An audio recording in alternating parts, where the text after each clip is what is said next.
जी हाँ दोस्तों, south Africa versus Pakistan के बीच खेले जा रहे 3 ओडीआई मैचों की सीरीज में सेकेंड ओडीआई की फर्स्ट इनिंग में एक धमाकेदार पारी हमें साउथ अफ्रीका की तरफ से देखने को मिली, जहां सभी खिलाड़ियों के बल्ले से रन आए। जी हाँ दोस्तों, सिर्फ एक आध खिलाड़ी को छोड़कर बाकी सभी खिलाड़ी के बल्ले से इतने शानदार रन आए, जिसकी बदौलत टीम ने शुरुआत के 50 ओवर के अंदर 341 6 विकेट के नुकसान पर बना दिया है। आपको बता दें दोस्तों, यहाँ पर कई सारी आईपीएल की फ्रेंचाइजीज की नज़रें गड़ी हुई हैं इस मुकाबले पे, क्योंकि साउथ अफ्रीका के कई खिलाड़ी इसमें खेल रहे हैं जो कि आईपीएल फ्रेंचाइजी की तरफ से खेलते नजर आएंगे। जहां पर दोस्तों क्विंटन डिकॉक हैं और डेविड मिलर हैं, कागिसो रबाडा, ओंदिक नोरकिया और उसके बाद भी कई खिलाड़ी हैं जिन पर निगाहें टिकी हुई हैं आईपीएल फ्रेंचाइजी की। क्विंटन डिकॉक मुंबई इंडियंस से खेलते हैं, Lungi Ngidi Chennai Super Kings से, कागिसो रबाडा, ओंदिक नोरकिया दिल्ली कैपिटल से खेलते हैं और डेविड मिलर को इस साल शामिल किया गया है राजस्थान रॉयल्स में, क्योंकि दोस्तों राजस्थान रॉयल्स ने स्टीव स्मिथ को बाहर किया तो उसके अलावा एक घातक बल्लेबाज डेविड मिलर को शामिल किया है। लेकिन अगर आज का मुकाबला जिसने देखा फर्स्ट इनिंग, तो उससे साफ पता चल गया है कि डेविड मिलर की निगाहें आईपीएल और टी20 वर्ल्ड कप पर होने वाली है। आप सभी को बता दें दोस्तों, जहां 341 6 विकेट के नुकसान पर बनाया है पहली पारी में साउथ अफ्रीका ने स्कोर, तो उसमें हमने देखने को मिला किस प्रकार से 4 बल्लेबाजों ने अर्धशतकीय पारी से ऊपर के रन बनाए, जहां पर एक बल्लेबाज तो 8 रन से दूर रह गया अपनी शतकीय पारी में।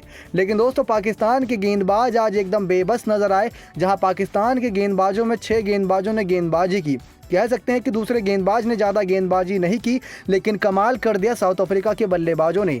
आपको बता दें दोस्तों, मुंबई इंडियंस की फ्रेंचाइजी और राजस्थान रॉयल्स की फ्रेंचाइजी आज का मैच देखकर काफ़ी खुश रही होगी, क्योंकि क्विंटन डिकॉक ने पहली पारी में फर्स्ट इनिंग में ओपनिंग करते हुए 86 गेंदों में 80 रन जड़ दिए। जी हाँ दोस्तों, 86 गेंदों में 80 रन, ये ओडीआई मुकाबले के हिसाब से बहुत सही है, यानी कि ये खिलाड़ी टिककर खेलने के लिए बिल्कुल तैयार है और मुंबई इंडियंस से बड़ी बड़ी पारियां भी खेलता नजर आएगा टी20 मुकाबले में। लेकिन दोस्तों सबसे खास बात ये रही कि जो पिछले मुकाबले में गलती की थी साउथ अफ्रीका के बल्लेबाजों ने, क्योंकि वहाँ पर भी दोस्तों पहले मुकाबले में जो 3 मैचों की सीरीज़ है, पहले मुकाबले में पाकिस्तान जीती थी, आखिरी गेंद पर जीती थी, आखिरी 2 ओवरों में काफ़ी बड़ा ड्रामा हुआ था, उसको दोस्तों हम अपनी नेक्स्ट वीडियो में कवर करेंगे। लेकिन इस मुकाबले की बात बताएं तो क्विंटन डिकॉक, एडन मरक्रम और तेम्बा बुआमा ये सब दोस्तों बहुत जल्दी आउट हो गए थे, जिसकी वजह से राशि वंदर हुसैन ने काफ़ी बेहतरीन पारी 123 रनों की खेली थी। लेकिन आज के मुकाबले में राशि वंदर हुसैन को ज़्यादा मौका नहीं मिला, लेकिन जब मौका मिला तो कम गेंदों पर उन्होंने बहुत अच्छी पारी खेली है। उसके बाद दोस्तों बात करें किस प्रकार से क्विंटन डिकॉक का पूरा साथ एडन मरक्रम ने दिया था।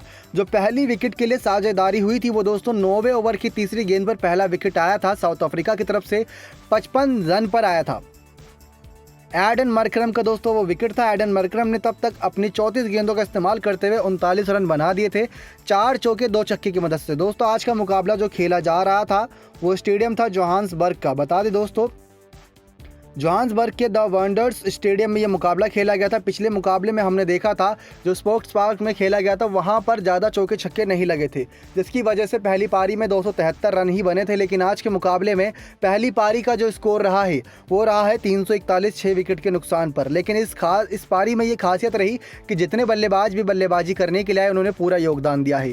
क्विंटन डिकॉक, एडन मरक्रम की 55 रन की साझेदारी बनी। उसके बाद दोस्तों जो दूसरा विकेट गिरा था, वो दूसरा विकेट आया था दोस्तों 30वें ओवर की पहली गेंद पर, जब क्विंटन डिकॉक 80 रन पर खेल लेते 86 गेंदों पे, तब 169 रन साउथ अफ्रीका का हुआ था टोटल, तब आया था दूसरा विकेट।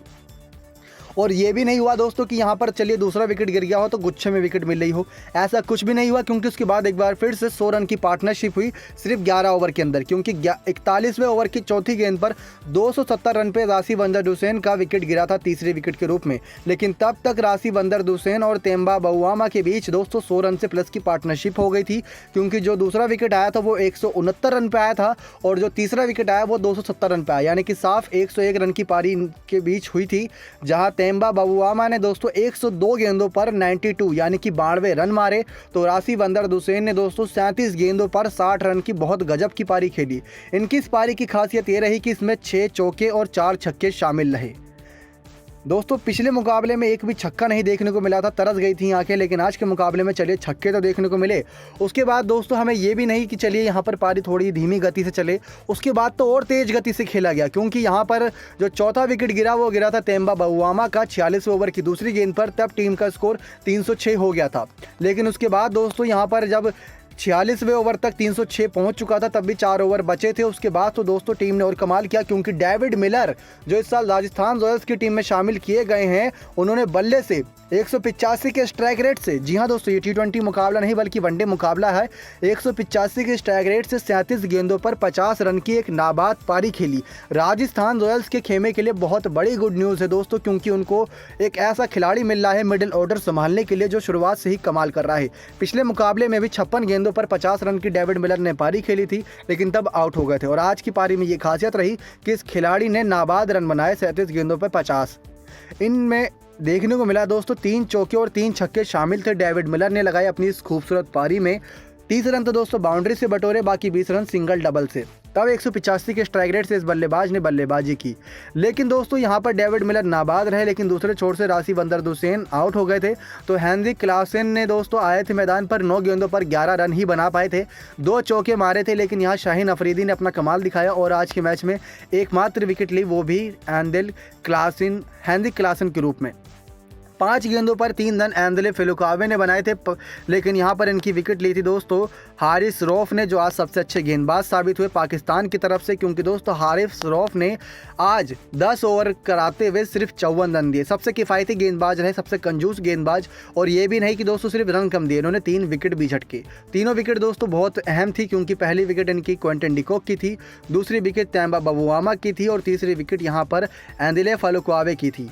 क्विंटन डिकॉक ने 80 रन मारे, तेम्बा ने 92 रन मारे, और यहाँ पर एंदले फिलुकावे को अगर टिकने का मौका मिलता तो लास्ट की 4-5 गेंदों पर ये भी बड़े हिट लगाने के लिए जाने जाते हैं। लेकिन कागिसो रबाडा आए थे, हमने देखा था दोस्तों किस प्रकार से 48वें ओवर की 6ठी गेंद पर आउट हुए थे एंदले, लेकिन तब कागिसो रबाडा ने आके सिर्फ एक काम ये किया कि सिंगल लेके डेविड मिलर को दे दिया यहाँ मौका, और डेविड मिलर ने आखिरी गेंद पर मैच की अपनी 50 कंप्लीट करी थी, क्योंकि 48 रन पर थे जब 49वें ओवर की 5 गेंद हो चुकी थी। तो आखिरी गेंद पर इनको 2 रन बनाने थे, तब इनकी 50 कंप्लीट होती और टीम का स्कोर 341 होता। तो इन्होंने आखिरी गेंद पर 2 रन बना के शानदार तरीके से अपनी 50 कंप्लीट की। बैक टू बैक 2 लगातार हाफ सेंचुरी जड़ी है पाकिस्तान टीम के खिलाफ, और तेम्बा बवुआमा की आज एक कप्तानी पारी आई है जो टीम को बहुत ज़रूरत थी। शाहीन अफरीदी ने दोस्तों 10 ओवर में एक मेडन ओवर डाला। मेडन ओवर डालने वाले एकमात्र गेंदबाज बने आज के मुकाबले में, 75 रन भी दिए और 1 विकेट इनके नाम रही। मोहम्मद हसनैन ने दोस्तों 10 ओवर में 74 रन देते हुए 1 विकेट झटका। तो फ़हीम अशरफ ने 9 ओवर में 62 रन देते हुए 1 विकेट लिया। दानिश अजीज़ ने दोस्तों 2 ओवर डाले, लेकिन 11 रन ही दिए।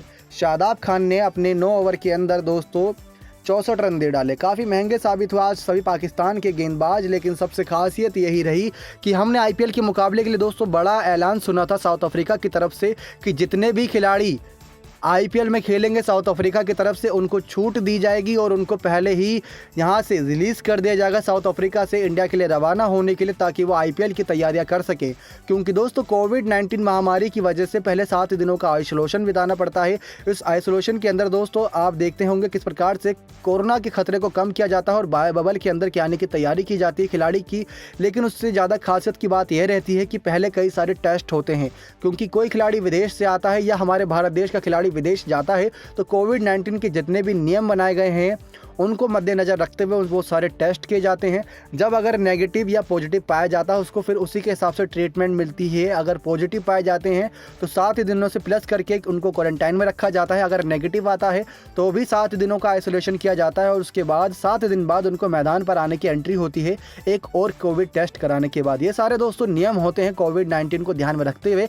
लेकिन अगर यहाँ पर अभी से ही क्विंटन डिकॉक अगर खेल रहे हैं तो 9 तारीख को मुकाबला होना है Mumbai Indians versus royal challenger Bangalore का, तो हमें ये देखने को मिल सकता है कि वहाँ उस मुकाबले में ईशान किशन के साथ कोई और ओपनिंग करता नजर आ सकता है। वो ओपनिंग बल्लेबाज अगर कोई विदेशी खिलाड़ी माने तो वो विदेशी खिलाड़ी क्रिस लिन के रूप में हो सकते हैं, क्योंकि अगर क्विंटन डिकॉक तीसरा वनडे मुकाबला भी खेल कर रवाना होते हैं तो ये हो सकता है कि शुरुआत के 3 से 4 मुकाबले या 2 या 3 तक मुकाबले तो मिस करेंगे ही करेंगे। ये तो माना जा रहा है कि पहला मुकाबला नहीं खेल पाएंगे, क्योंकि सिर्फ 6 दिन बचे हैं और इन 6 दिनों के अंदर कब वो आइसोलेट होंगे, कब वो कोविड टेस्ट कराएंगे, कब वो भारत देश पहुंचेंगे, तो सारा चीज़ ध्यान में रखा जाएगा।